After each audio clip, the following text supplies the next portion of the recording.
Sveiki visi, mano vardas Adomas ir šiandien apžvelgsime šį Citizen EcoDrive ProMaster, mano manimu labai vertas dėmesio daiveris.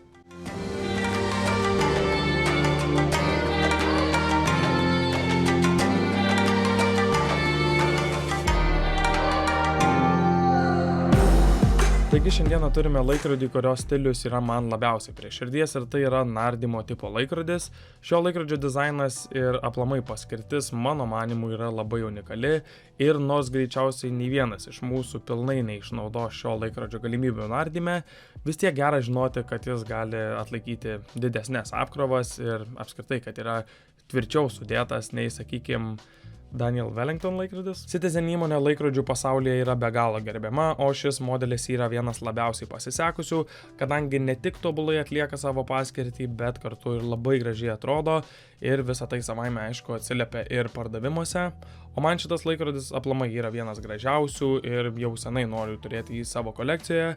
Galbūt šią mintį vystote ir jūs, taigi gal šis video padės apsispręsti. Perinam į priekinę kamerą ir žiūrim, ką čia turim.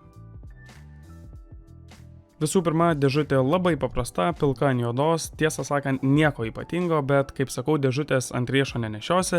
Jei norėsite kažkam šį laikrodį padovanoti, tikrai įpakavimas pakankamai geras, yra instrukcija, garantija, žodžiu, viskas, ko reikia. Kaip visada, pradėsime nuo laikrodžio išmatavimų, kadangi tai yra viena iš svarbiausių dedamųjų renkantis laikrodį. Per mažas laikrodis atrodo juokingai, o per didelis gali nustempti kartu į dugną maudantis. Laikrodžio korpuso diametras yra 43 mm, korpuso ilgis beveik 49 mm, storis 11,6 mm, tarp auselių apyrankės plotis yra 20 mm ir sveria šis laikrodis 93 gramus. Štai taip laikrodis atrodo ant mano 18 cm riešo. Laikrodžio diametras tikrai ganėtinai didelis, tačiau būtent diver stiliaus laikrodžiai ir būna šiek tiek didesni, todėl šioje vietoje nereiktų jaudintis. Man asmeniškai ant riešo šis laikrodis guli be galo patogiai ir po kelių minučių net užmirštu, kad jis ten apskritai yra. Būtent prie šio nešiojimo patogumo labai prisideda apyrankė, apie ką ir noriu toliau pakalbėti. Apyrankė pagaminta iš paprasto silikono ir turi ne tik gražų, bet kartu ir funkcionalų dizainą. Kaip matote, daug įvairiausių skylučių, taip yra padaryta, jog riešas kvėpuotų. Be galo pravartus dalykas vasarą, kai riešas kaista. Taip pat vidinė apyrankės dalis turi raštą, kuris sušvelnina paviršių ir pastebėjau, kad daug maloniau laikrodis jaučiasi ant riešo. Ir savaime aišku, sagties spalva yra suderinta su korpuso spalva. Nugarėlė labai paprasta, užsukama į korpusą, kadangi laikrodis turi jau rimtą atsparumą vandeniui, reikalinga būtent tokia nugarėlė.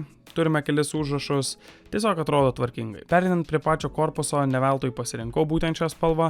Man jį atrodė įdomesnė nei tiesiog paprasta nerūdijančio plieno spalva, nors šio laikrodžio korpuso medžiaga taip pat yra nerūdijantis plienas, bet nudažius jį šitą pilką spalvą jis įgauna savotiško taktiškumo. Man jis perteikia kažkokį karinį pojūtį ir nors kariuomenėje nesu buvęs, su šitu laikrodžiu jaučiuosi arčiau jos. Paviršiaus išbaigimai gana paprasti, nušlifuota beveik visur, išskyrus bezelio griovelius, kurie yra nupoliruoti ir taip pat turime gražų logotipą ant karūnėlės ties 4 valandą. Bezelis taipogi priderintas prie viso laikrodžio stiliaus, žalias, žvilgantis, labai dailiai atrodo ir taip pat turi 60 sutiksėjimų besukant. Skaičiams parinktas gražus šriftas ir man patinka, kad šis bezelio rodiklis yra šviečiantis tamsoje, kaip ir indeksai ant ciferblato, kas iš tikrųjų yra normalu ant nardymo laikrodžio, kadangi narui reikia matyti net ir tamsoje šį taškelį, norint nustatyti, kiek laiko liko iki kol reiks išnirti. Prieš pradedant apie ciferblatą reikalinga paminėti, jog stikliukas yra mineralinis. Ką tai reiškia? Tai, jog laikui bėgant jisai susibraižys, skirtingai nei safyrinis stikliukas, tačiau yra mažesnė tikimybė, jog mineralinis stikliukas skils ar suduš, kadangi jis yra tvirtesnis nei safyrinis. Man asmeniškai tai problemų nekelia, kadangi turiu daugybę laikrodžių su mineraliniu stikliuku ir visus juos puikiausiai nešioju, o kovos randai laikrodžiui tik prideda charakterio. Ir galiausiai priėjome prie ciferblato, kuris skirtingai nei praeitas Aviator modelis yra daug santūresnis, turime nedaug užrašų, viršuje įmonės pavadinimas, apačioje EcoDrive, apie kurį to jau pakalbėsime, ir taip pat nurodytas vandens atsparumas.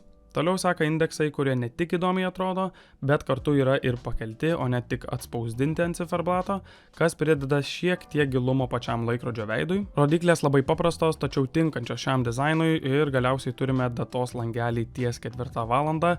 Bendrai visas ciferblatas puikiai dera su visų dizainu, o turbūt labiausiai su apyrankės spalva. Gaunasi įdomus efektas tarp skirtingų laikrodžio dalių, kas man labai patinka. Kadangi laikrodis skirtas nardymui, karūnėlė yra užsukama ant sriegio, kad nustatyti laiką ją reikia atsukti. Tuomet pirma pozicija leis nustatyti datą, o antra leis nustatyti laiką ir jokių būdų neužmirškite karūnėlės užsukti atgal ant sriegio, kitokiu atveju laikrodis tampa daug pažeidžiamesnis vandeniui ir dulkėm. Dabar pakalbėkime apie Ego Drive, kuris išdidžiai parašytas apačioje ir tai reiškia, jog laikrodis yra pakraunamas šviesos spinduliais, todėl apie baterijos keitimą nereiks rūpintis labai ilgai. Pilnai pakrautas laikrodis laikys apie 6 mėnesius, kas yra netgi labai įspūdinga, o jei jau truks jėgų, jis pradės tiksėti greitai, kas 2 sekundes, o ne kas 1, taip parodant, jog reikia krovimo. Man asmeniškai tai be galo naudinga funkcija tiek kasdieninėme nešiojame, tiek kritinėse situacijose, nereikia jaudintis, jog laikrodis ims ir sustos. Dalykas, apie kurį noriu taip pat pakalbėti, yra švytėjimas tamsoje. Tiek rodyklės, tiek indeksai yra tobulai matomi tamsoje, todėl net ir tamsiu paros metu galima matyti, kiek yra valandų. Paskiausiai priėjome prie laikrodžio minusų, kuriuos radau ir jų yra keli, nežymus, bet manau, kai kam gali būti svarbu. Visų pirma, bezelis nesulygiuotas su likusiu ciferblatu, matosi, jog trikampis nesulygiuoja net nustačius taip, kaip jis ir turėtų būti. Antras dalykas yra tas, jog rodyklių ir indeksų atspalviai šiek tiek skiriasi, indeksai turi ryškesnį žalią atspalvį ir man kaip žinančiam laikrodžius tai užkliūna. Apart šių kelių dalykų man laikrodis yra be galo patinkantis ir vertas savo kainos. Taigi apibendrinant, man asmeniškai šis laikrodis yra netgi labai prie širdies, tiek su savo dizainu, tiek su funkcija, kurią atlieka.